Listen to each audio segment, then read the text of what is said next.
ಓಂ ಶ್ರೀ ಗುರು ಬಸವಲಿಂಗಾಯ ನಮಃ. ಬಸವಾದಿ ಪ್ರಮರ್ಥರನ್ನ, ಅವಧೂತ ಪರಂಪರೆಯ ಎಲ್ಲ ದಾರ್ಶನಿಕರನ್ನ ಸ್ಮರಿಸಿ, ಅವಧೂತ ಸಾರ್ವಭೌಮ ಸಾಧುವರಣ್ಯ ಸಾಧು ಚಕ್ರವರ್ತಿ ಸತ್ಯ ಶಿವಾನಂದೀಶ್ವರನ ಹೃದಯದಲ್ಲಿ ಪೂಜಿಸಿ, ಯಾವ ಮಹಾತ್ಮರು, ಮಹಾಮಹಿಮರು, ತ್ರಿವಿಧ ದಾಸೋಹಿಗಳು, ನಮ್ಮ ನಿಮ್ಮೆಲ್ಲರ ಆರಾಧ್ಯ ದೈವ ಜ್ಞಾನಸಾಗರ ಜ್ಞಾನಮೂರ್ತಿ, ಯುವ ಸನ್ಯಾಸಿಗಳಿಗೆ ಪ್ರೇರೇಪಿತರು, ನಿರಂತರ ಸಮಾಜ ಚಿಂತಕರು, ಆರೋಗ್ಯಶ್ರೀ ಎಂದೇ ಪ್ರಖ್ಯಾತಿ ಹೊಂದಿರುವಂತಹ ಪರಮ ಪೂಜ್ಯ ಬಸವಾನಂದ ಅಪ್ಪಾಜಿಯವರ ಚರಣಗಳ ನತಮಸ್ತಕನಾಗಿ, ಯಾವ ಮಹಾಮನೆಯ ಆವರಣದೊಳಗೆ ದಿನನಿತ್ಯದ ಪದ್ಧತಿಗನುಗುಣವಾಗಿ ಸಾಯಂಕಾಲದ ಶಿವಾನುಭವ ಕಾರ್ಯಕ್ರಮದ ಭಾಗಿಯಾದಂತಹ ಎಲ್ಲ ಶರಣು ತಂದೆ ತಾಯಿಯರ ಶರಣಪಾದಗಳಿಗೆ ಶರಣ. ಆತ್ಮೀಯ ಶರಣಬಂಧುಗಳೇ, ಬಹಳ ವಿಶೇಷವಾದಂತಹ ಪಾದಯಾತ್ರೆಗಳು. ಬಸವಾನಂದ ಅಪ್ಪಾಜಿಯವರ ಸಂಕಲ್ಪಗಳು ಏನೇನದಾವ ಅಂತಂದ್ರೆ ಅವೆಲ್ಲವೂ ಬಹಳ ವಿಶೇಷವಾದಂಥವದ. ಯಾಕಂತಂದ್ರೆ ಇದೇ ಮಹಾಮನೆಯ ಒಟುವಾಗಿ, ಇದೇ ಮಹಾಮನೆಯಿಂದಲೇ ಬೆಳೆದು, ಇದೇ ಮಹಾಮನೆಯಿಂದಲೇ ಜಗತ್ತಿಗೆಲ್ಲ ಪ್ರಖ್ಯಾತ ಹೊಂದುವಂತಹ ಆಶೀರ್ವಾದ ಪಡೆದಂತಹ ನಾನು ಹೊರಬಿದ್ದಂಥ ವ್ಯಕ್ತಿನ ಶ್ರೀಮಠ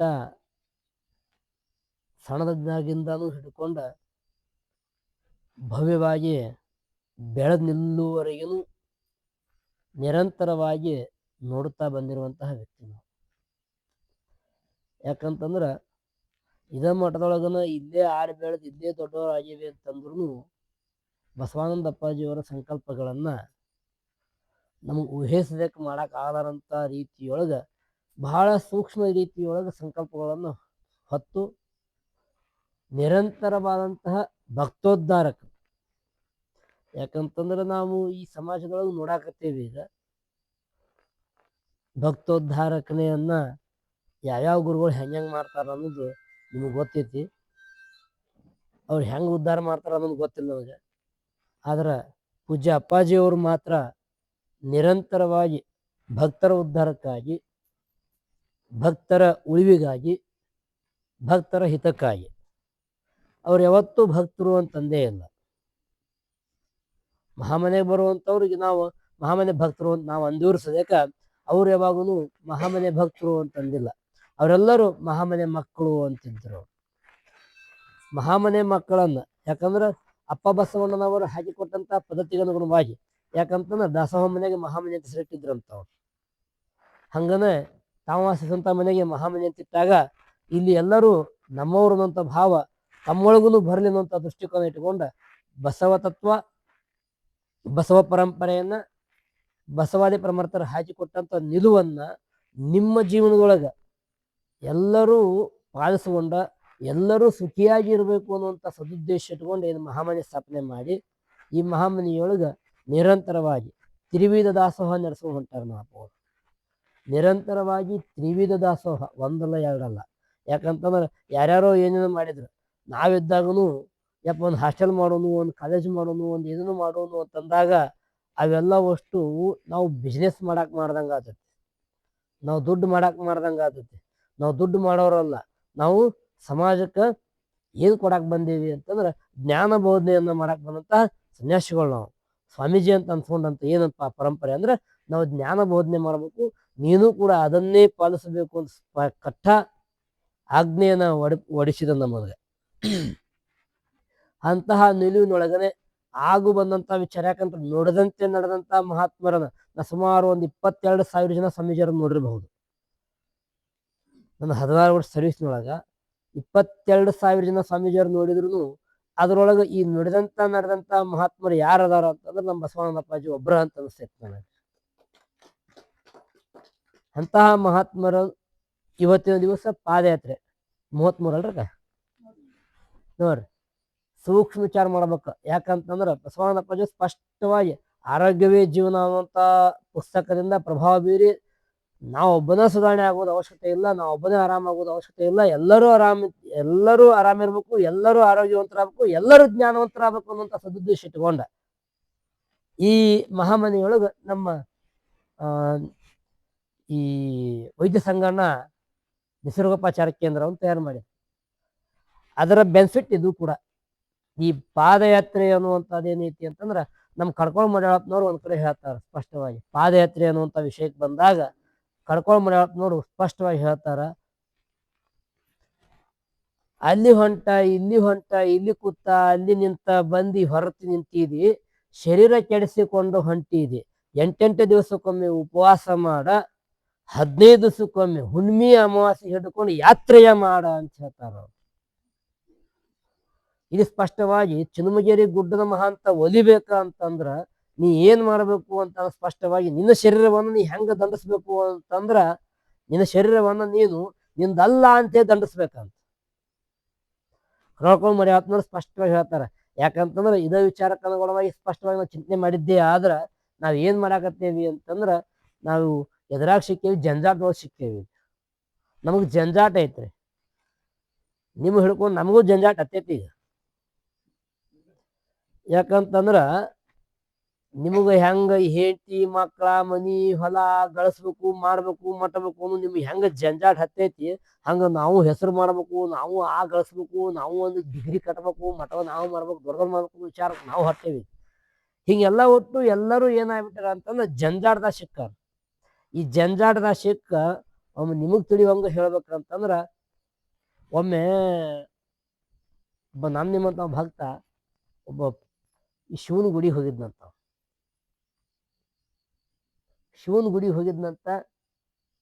ಶಿವನ ಗುಡಿ ಒಳಗ ಯಪ್ಪ ಪರಮಾತ್ಮ ಏನ್ಪ ಎಂತ ಜಂಜಾಟದಾಗ ಹಾಕಿಬಿಟ್ಟಿ, ಎಂತ ತ್ರಾಸನೆ ಹಾಕಿಬಿಟ್ಟಿ, ಎಂತ ಸಮಸ್ಯೆ ಒಳಗೆ ಸಿಗಿಸ್ಬಿಟ್ಟಿ ನನ್ನ, ಏನ್ಪ ಪರಮಾತ್ಮ ಅನ್ನೋದ್ನಂತ. ಆ ಶಿವ ಪ್ರತ್ಯಕ್ಷ ಆಗ್ಬಿಟ್ನಂತ. ಇವ ಹಿಂಗ ಬೇಡ್ಕೊಳ್ಳೋದಕ್ಕನ ಶಿವ ಪ್ರತ್ಯಕ್ಷ ಆಗ್ಬಿಟ್ನಂತ. ಶಿವ ಪ್ರತ್ಯಕ್ಷ ಆಗಿ ಸ್ಪಷ್ಟವಾಗಿ ವಿಚಾರ ಮಾಡಿದ್ನಂತ. ಏನು ಮಾಡ್ಲಿಲ್ಲಂತ. ನೀನು ತಮ್ಮ ಮೊದ್ಲು ಎದ್ ನಿಂದ್ರಂತ, ಸ್ವಲ್ಪ 1-2 ಹೆಜ್ಜೆ ಹಿಂದ್ ಸರಿ, ಸ್ಪಷ್ಟವಾಗಿ ನಾ ಹೇಳೋದು ಸ್ಪಷ್ಟವಾಗಿ ತಿಳ್ಕೊ, ಆಮೇಲೆ ನಾನು ಹೇಳಾಕತ್ತಿ ನಿನಗೇನು ಸಂಕಟ ಆಗೈತಿ ಅನ್ನೋದು ಆಮೇಲೆ. ಯಾಕಂತಂದ್ರೆ ನಿನ್ನ ಸಂಕಟ ಅಂತೂ ಎಲ್ಲರೂ ಕೇಳಿ ಸಾಕಾಗೈತಿ, ಈ ನಂದರ ಸಂಕಟ ಕೇಳಂದಂತ. ಶಿವ ಪರಮಾತ್ಮ ನೀವೇನಂತೀರಿ ಆ ಕಲ್ಪನಾತೀತವಂತ ಪರಮಾತ್ಮ ಮತ್ತ ಸ್ಪಷ್ಟವಾಗಿ ಬಂದು ಭೇಟಿಯಾಗಿ ನಂದಟ್ ನೀ ಕೇಳ. ಯಾಕಂದ್ರೆ ನಿಂದು ಒಟ್ಟು ನಾವು ದಿನ ಬಂದ್ ಮಂದಿ ನಿನ್ನಂತವ್ರು 1000 ಮಂದಿ ಬಂದು ದಬ್ಬ ಚಿತ್ತ ಬಿದ್ದು ಹೊಂಟಾರು, ನಾವೆಲ್ಲ ಕೇಳಿ ಪಾವನ ಆಗ್ಯಾವ ನಮ್ಮ ಕಿವಿಗಳು, ನಂದಟ್ ನೀ ಕೇಳ ಅನ್ನಂತಾವ್. ಸ್ವತಃ ಶಿವನ ಕೇಳು ಅಂತಂದಾಗ ಅವಾಗ ಬಾಯಿ ತೆಗೆದು ಕುಂತಂತಾವ. ಯಾಕಂದ್ರೆ ತಪಸ್ಸು ಮಾಡಿದ್ರು ಬರ್ಲಾರಂತ ಮನುಷ್ಯ ಬಂದಿ ಅಂತಂದ್ಮ್ಯಾಗ ಏನ್ ಹೇಳಿ ಬಿಡು ನಿಂದು ಅನ್ನಂತಾವ ಭಕ್ತ. ಏನಿಲ್ಲ ನೋಡು, ಸೂಕ್ಷ್ಮ ವಿಚಾರ ಮಾಡು, ನನ್ನ ವಾಹನ ಆದಂತದ್ದು ಏನ ನಂದಿ. ಈ ನನ್ನ ಅರ್ಧ ಅಂಗಿ ಅನ್ಸ್ಕೊಂಡಂತ ಈ ಪಾರ್ವತಿ ಅನ್ಸ್ಕೊಂಡಾಕಿ, ಪಾರ್ವತಿಯ ವಾಹನ ಯಾವುದು? ಸಿಂಹ. ಈ ನನ್ನ ಹಿರಿಮಗ ಅನ್ಸ್ಕೊಂಡಂತವ ಈ ಸೊಂಡಿ ಗಣಪತಿ, ಇವು ನಮಗ ಹಿರಿಮಗ. ಈ ಗಣಪತಿ ಬಡ್ಡಾಗಿರೋದು ಯಾವ್ದ? ಅವನ ವಾಹನ ಇಲ್ಲಿ. ಈ ನಮ್ಮ ಸಣ್ಣ ಮಗ ಇವು ಅಂತರ್ಪಿಶಾಚ ಅಡ್ಯಾಳ. ಯಾರು? ಷಣ್ಮುಖ. ಅವನ ವಾಹನ ಯಾವ್ದ? ನವಿಲ. ಆ ನವಿಲಕ್ಕಿಂತ ನನ್ನ ಕೊಳ್ಳ ಏನೈತಿ? ಆ ನವಿಲ ಏನ್ ಮಾಡಾಕತ್ತೈತಿ? ನನ್ನ ಹಾವು ನೋಡಾಕತ್ತೈತಿ. ಅದ ನನ್ನ ಕೊಳ್ಳಾಗಿರೋ ಹಾವತ್ತಿ ಅದು ನೋಡಾಕತ್ತೈತಿ. ಈ ಹಾವ ಈ ಗಣಪತಿ ಬಡ್ಡಾಗಿರೋ ಇಲ್ಲಿ ನೋಡಾಕತ್ತೈತಿ. ಗಣಪತಿ ಒಂದೀಟ್ ಸರದ್ರ ಸಾಕು, ನಾ ಯಾವಾಗ ಬಾಯಿ ಹಾಕ್ತೀನಿ ಅಂತೇಳಿ ಈ ಹಾವ ಅನ್ನಕತ್ತೈತಿ. ಈ ಪರಮಾತ್ಮ ಒಂದೀಟ್ ಕಣ್ ಮುಚ್ಚಿದ್ರೆ ಸಾಕು, ನಾ ಈ ಹಾವ ತಗೊಂಡ್ ಹೋಗ್ಬೇಕಂತೇಳಿ ಅದು ವಿಚಾರ ಮಾಡಾಕತ್ತೈತಿ. ಯಾವ್ದ? ನವಿಲ. ಈ ಒಂದೀಟ್ ನಾ ಸರದ್ರ ಸಾಕು, ಈ ನನ್ನ ಹೆಂಡತಿಯ ವಾಹನ ಆದಂತ ಈ ಸಿಂಹ ಇದು ನಂದಿ ತಿನ್ಬೇಕಂತ ಅದು ಓಡಾಕತೈತಿ. ಇವೆಲ್ಲದರ ನಡುವ ಇಲಿ ನಮ್ಮ ರೈತರು ಬಾಳೆ ಹಾಳು ಮಾಡ್ತೈತಿ ಅಂತ ಹೇಳಿ ಈ ಗಣಪತಿ ಸರಿಸಿ ಇಲಿ ಬಿಡಿಬೇಕಂತ ಈ ನಂದಿ ಹೊಂಟೈತಿ. ಇಂಥದ್ರಾಗ ನನಗ ಇಬ್ರು ಹೆಂಡ್ರ ಅಂತ ಮಂದಿ ಹೇಳ್ತಾರ. ಈ ಇಬ್ರು ಹೆಂಡ್ರ ಕೈಯಾಗ ಸಿಕ್ಕು ನಾವು 16,000 ಹೆಚ್ಚಾಗೈತಿ. ಅಂತದ್ರಾಗ ಇವೆಲ್ಲ ಒಟ್ಟು ಎಲೇ ನಿಮ್ಮವ್ರು ಅಂತೇಳಿ ಸ್ವಲ್ಪ ಜಾಡ್ಸಿದ್ನಿ ಅಂತಂದ್ರ ನನಗ್ ಕೊಳ್ಳಾಗಿರುವಂತ ವಿಷಯ ನನಗ್ ಹೊಟ್ಯಾಗ ಹೋದ್ ನಾ ಏನ್ ಸಾಯ್ತೀನಿ ಅಂತ ಆ ಚಿಂತ್ಯಾಗ ನಾ ಕೂತೀನಿ. ನಿನ್ನೇನ್ ಕುಂತ ಹೇಳಾಕ ಬಂದಿವ ಮರ ನಂದರ್ ಕೇಳಿ ಮತ್ ನಡಿ ಅನ್ನೋದ್ ನಾವು. ಆತ್ಮೀಯ ಶರಣ ಬಂಧುಗಳೇ, ಸ್ಪಷ್ಟವಾಗಿ ನಾವು ಅರ್ಥ ಮಾಡ್ಕೋಬೇಕು ಏನಾಗ್ಯದ ಅಂತಂದ್ರೆ ನಾವೆಲ್ಲರೂ ಜಂಜಾಟದೊಳಗೆ ಸಿಕ್ಕೇವಿ. ಅಂದ್ರೆ ಈ ಸ್ವತಃ ಈ ಪರಮಾತ್ಮ ಅಂತ ನೀವು ಸೃಷ್ಟಿ ಮಾಡಿದಂತ ಪರಮಾತ್ಮ ಜಂಜಾಟದಾಗ ಸಿಕ್ಕಾನ ಅಂತಂದಿಂದ ನಾವು ನೀವೆಲ್ಲರೂ ಜಂಜಾಟದಾಗ ಸಿಗುವುದೇನು ಬಹಳ ತಲ್ಲ ಅಂತ ನೀವು ಅನ್ಬಹುದು. ಈಗ ಅಂತಹ ಜಂಜಾಟದಿಂದ ನಾವು ಮುಕ್ತರಾಗಬೇಕು ಅನ್ನುವಂತ ಸದುದ್ದೇಶ ಇಟ್ಟುಕೊಂಡು ಇಂತಹ ಪಾದಯಾತ್ರೆಗಳನ್ನ ಹಾಕೊಂಡು ಬಂದಾರ ನಮಗೆ. ಯಾಕಂತಂದ್ರ ನಿರಂತರ ಬಾಳೆ ಇರೋದ ಅದ, ಜೀವನ ಇರೋದ. ನಾನು ನೋಡಿ 33 ಶುಭಾನುಭವ ಅಷ್ಟೇ ಈ 33ನೇಯ ಹುಣ್ಣಿಮೆ ಕಾರ್ಯಕ್ರಮ ಇದೆ. 33 ಹುಣ್ಣಿಮೆ ನನಗೂ ಬರ್ಬೇಕಂತ ಇರ್ತದ. ನಾವು ನಿಮ್ಮಂಗ ಜಂಜಾಟದ ಸಿಕ್ಕಿ ಅಂತ ಏನಿಲ್ಲ. ಅವು ಏನಾಗ್ಬಿಟ್ಟಾವ ಅಂತಂದ್ರೆ ನಮ್ಮ ಮಠ ಅದು ಭಯಂಕರ ದೊಡ್ಡ ಮಠ ಆಗ್ಬಿಟ್ಟೈತಿ. ಈಗ ಅದು ಈ ಪಟ್ಟಾಧಿಕಾರ ಅಪ್ಪೋದು ಬ್ಯಾಡ ಅಲ್ಲಾರೆ ಪಟ್ಟಾಧಿಕಾರನು ಮಾಡಿಸ್ಬಿಟ್ರು. ಹಿಂಗಾಗಿ ಪ್ರೆಷರ್ ಜಾಸ್ತಿ ಆಗ್ಬಿಟ್ರು. ಅವು ಇದ್ರಾಗ ಸಿಕ್ಕ ಗುರುಗಳು ಸದ್ಯಕ್ಕೆ ಮರ್ಯಾಕತ್ತೇನೋ ಬುದ್ಧಿಗೇಡಿ ಅಂದಿನ ಓಡಿ ಬಂದಿನಿ. ಈಗ ಆದ್ರೆ ಇಂಥ ಸ್ಥಿತಿಗತಿ ಬಂದದ ಅಂತ ಅಂದ್ರ ಹಿಂಗ ಜಂಜಾಟದಾಗ ಸಿಕ್ಕು ಬಿಟ್ಟೇವ್ ನಾವು. ಈ ಜಂಜಾಟದಿಂದ ಮನುಷ್ಯ ಮುಕ್ತರಾಗಬೇಕು ಅಂತಂದ್ರ, ಈ ಜಂಜಾಟದಿಂದ ನಾವು ನಿರ್ಲಿಪ್ತ ಆಗ್ಬೇಕು ಅಂತಂದ್ರ ಇಂತಹ ಕಾರ್ಯಕ್ರಮದೊಳಗೆ ನಾವು ಪಾಲ್ಗೊಳ್ಬೇಕು. ಇಂತಹ ಕಾರ್ಯಕ್ರಮದಾಗ ನಾವು ಪಾಲ್ಗೊಂಡಾಗ ಇಲ್ಲಿರುವಂತಹ ಅನುಭವಗಳು ನಮ್ಗೆ ತಿಳಿತಾವ. ಯಾಕಂತಂದ್ರ ಶರಣ ಸಾಹಿತ್ಯ ಏನ್ ಸಾಹಿತ್ಯ ಅಂತಂದ್ರ ಅನುಭವ ಸಾಹಿತ್ಯ. ಇದು ಶರಣ ಸಾಹಿತ್ಯ ಅನುಭವದ ಸಾಹಿತ್ಯ, ಅನುಭವದ ಬುತ್ತಿ. ಯಾಕಂದ್ರೆ ಅನುಭವಿಗಳೆಲ್ಲ ಕೂಡಿ ಅನುಭವದ ಅಡಿಗೆ ಮಾಡಿ ಸ್ಪಷ್ಟವಾಗಿ ನಿಮ್ಗೆ ತಿಳಿತೈತಿ. ಯಾಕಂದ್ರೆ ನಿಮ್ಮ ಚಿತ್ತ ಯಾಕದ ಹೆಂಗದಾವ ಅಂತಂದ್ರೆ ಇವು ನಮ್ಮ ಚಿತ್ತ ಸ್ವತಃ ಬಸವಣ್ಣವ್ರ ಹೇಳ್ತಾರೆ ಈ ಮಾತನ್ನ, ಎನ್ನ ಚಿತ್ತ ಹತ್ತಿ ಹಣ್ಣು ನೋಡ, ವಿಚಾರಿಸಿ ನೋಡಿದ್ರೆ ಏನು ಹೊಳ್ಳಿಲ್ಲ. ಹಿಂಗಾಗ್ಬಿಟ್ಟೇವ್ ನಾವು. ಅದಕ್ಕಾಗಿ ನಾವು ಜ್ಞಾನವಂತರಾಗಬೇಕು, ನಾವು ಜ್ಞಾನ ಮಾರ್ಗದಾಗ ನಡಿಬೇಕು, ನಾವು ಆರೋಗ್ಯವಂತರಾಗಬೇಕು. ಆರೋಗ್ಯವಾದಿಂದ ನಾವು ನಡೆದಿದ್ದೆ ಆದ್ರ ನಮ್ಮ ಜನ್ಮ ಸಾರ್ಥಕ ಆಗತ್ತ. ನಾವು ಸಾಕ್ಷಾತ್ ಪರಮಾತ್ಮನ, ಯಾಕಂತಂದ್ರ ಇಲ್ಲಿ ಮನುಸ್ಮೃತಿನೇ ಸ್ಪಷ್ಟ ಹೇಳ್ತದ ಏನಂತಂದ್ರ ಕಲಿಯುಗದೊಳಗ ಪರಮಾತ್ಮನ ಹೆಂಗ ಕಾಣ್ತಾರ ಅಂತಂದ್ರ ನಾಮ ಜಪದಿಂದನೇ ಕಾಣಕ್ ಸಾಧ್ಯ ಐತೆ ಅಂತ ಹೇಳಿ ಆ ಮನುಸ್ಮೃತಿ ಹೇಳಿದ್ರ, ಇಲ್ಲಿ ನಮ್ಮ ಶರಣ ಸಾಹಿತ್ಯ ಸ್ಪಷ್ಟ ಹೇಳ್ತದ ಪರಮಾತ್ಮ ಯಾರು ಅಂತಂದ್ರ ಪರಮಾತ್ಮ ನಿನ್ನೊಳಗಿರುವಂತಹ ಪರಮಾತ್ಮನ ಜಾಗೃತಿ ಮಾಡ್ಕೊಳ್ಳೋ ಸಲುವಾಗಿ ಈ ಇಷ್ಟಲಿಂಗವನ್ನು ಕೊಟ್ಟಾರ. ಈ ಇಷ್ಟಲಿಂಗದಿಂದ ನಾವು ಪರಮಾತ್ಮ ಜಾಗೃತಿ ಆಗತ್ತ. ನಮ್ಮೊಳಗಿರುವಂತಹ ಪರಮಾತ್ಮ ನಾವು ಜಾಗೃತಿ ಮಾಡ್ಕೊಳ್ಳೋ ಸಲುವಾಗಿ ಇಷ್ಟಲಿಂಗ. ಅದಕ್ಕೆ ನಮ್ಗೆ ಅಜಗಜಾಂತರ ವ್ಯತ್ಯಾಸಗಳಾಗ್ತಾವ. ಬಹಳ ಟೀಕೆಗಳನ್ನು ಮಾಡ್ಕೊಂತ ಹೋದ್ರ ಅವೆಲ್ಲ ಅಷ್ಟು ನಮಗ್ ಅರ್ಥ ಆಗುದಿಲ್ಲ. ಯಾಕಂತಂದ್ರ ತಲೆ ನಮ್ಗೆ ಸಾಣದೈತಿ, ಮೆಮ್ರಿ ಪವರ್ ನಮ್ಮದು ಸಾಣ. ಪರಮಾತ್ಮ ಹೆಂಗ್ ಮಾಡ್ತಾನಂದ್ರ ದೊಡ್ಡ ತಲೆ ಕೊಟ್ಟಾನ, ಖರೆ ಅದ್ರೊಳಗೆ ಮೆಮ್ರಿ ಸಾಣಿರ್ತಾನ.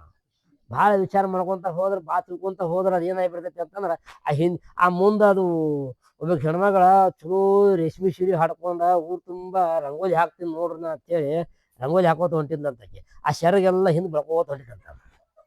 ಆಕಿ ಚಲೋ ಹಾಕೋತ ಹೊಂಟಿದ್ಲಂತ, ಮುಂದ್ ಹಿಂದ್ ಬೆಳ್ಕೋತ ಹೊಂಟಿದ್ದಂತ. ಹಂಗ ಹೋಗೋತ ಹೆಂಗಾಗೈತ್ ನೋಡಂತ ಹೊಳ್ಳಿ ನೋಡ್ರಿ ರಂಗೋಲಿ ಇದಿರ್ಲಂತ. ಹಂಗ ನಮ್ಮದು ಕಲ್ಕೊಂತ ಹೋಗುದ್ರಾಗ ಆ ಹಿಂದಿನ ಮರ್ಕೊಂತ ಹೋಗಬಾರ್ದು ನೋಡ್ರಿ, ಹಂಗ ಆಗ್ಬಾರ್ದು.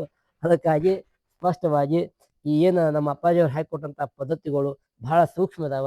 ಅವನ್ನೆಲ್ಲ ಒಟ್ಟು ನಮ್ಮ ಜೀವನಕ್ಕಾಗಿಯೇ ಮಾಡ್ಯಾರ, ನಮ್ಮ ಆರೋಗ್ಯಕ್ಕಾಗಿಯೇ ಮಾಡ್ಯಾರ, ನಮ್ಮ ಭವಿಷ್ಯಕ್ಕಾಗಿಯೇ ಇವೆಲ್ಲ ಕ್ರಿಯೆಗಳನ್ನು ಮಾಡ್ಕೊಂಡು ಹೊಂಟಾರ. ಈ ಎಲ್ಲ ಕಾರ್ಯಕ್ರಮಕ್ಕೆ ತಾವೆಲ್ಲರೂ ನಿರಂತರವಾಗಿ ಪಾಲ್ಗೊಳ್ರಿ, ಸಮಯ ಇತ್ತಷ್ಟ. ಯಾಕಂತಂದ್ರೆ ಎಲ್ಲರಿಗೂ ಬರ್ರಿ ಅನ್ನುವಂಥದ್ದು ಮಹಾಮನೆಯ ಗುಣ ಐತಿ. ಆ ಬರ್ರಿ ಅನ್ನತೈತೆ. ನಿಮ್ಗೆ ವಜ್ಜಾಗಿತ್ತಂದ್ರೆ, ನಿಮ್ಗೆ ತ್ರಾಸ ಆಗಿತ್ತಂದ್ರೆ ಈ ಹುಣ್ಣಿಮೆ ಬರಕಾಗಬೇಕಂದ್ರೆ ಮುನಿ ಹುಣ್ಣಿಮೆಗೆ ಬರ್ರಿ.